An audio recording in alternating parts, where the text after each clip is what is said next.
Tento rok sme oslavili 10 rokov od myšlienky vzniku projektu Party v 21. storočí. Za tých 10 rokov sme absolvovali viac ako 70 výstav, nielen doma, ale aj v zahraničí.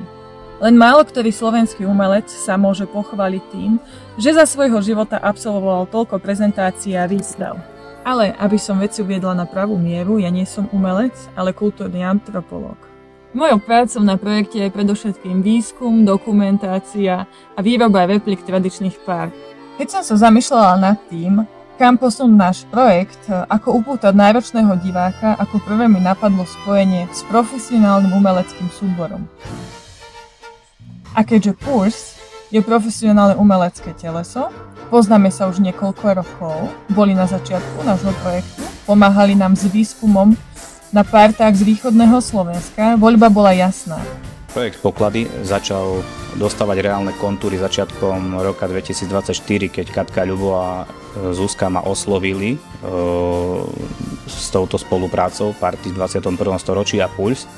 A ja som vtedy nezaváhal ani na sekundu, dá sa povedať, pretože som poznal takmer dokonale tento projekt a dokonale poznám aj Puls. Viem, kde sú jeho hranice a viem, kde sa tie hranice dajú posúvať ďalej. A presne toto mi prišlo ako to spojenie, kedy sa zasa ďalej odrazíme.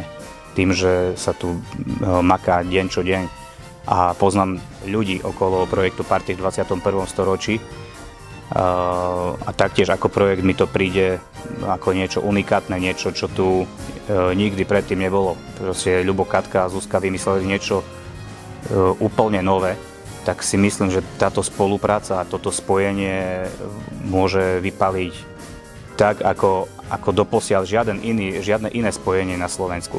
Môže to byť niečo tak veľké, čo jedného dňa môže vypredávať veľké športové haly, dovolím si tvrdiť. Počas večera uvidíte 12 našich najúspešnejších obrazov. Vyberali sme to na základe toho, aby bolo zastúpené celé Slovensko.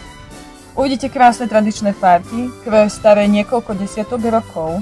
Rozsah predstavenia je veľkolepý a ja verím, že vás naša výstava, naše poklady nadchnú a budete odchádzať domov s hrdosťou, že ste Slovák a Slovenka.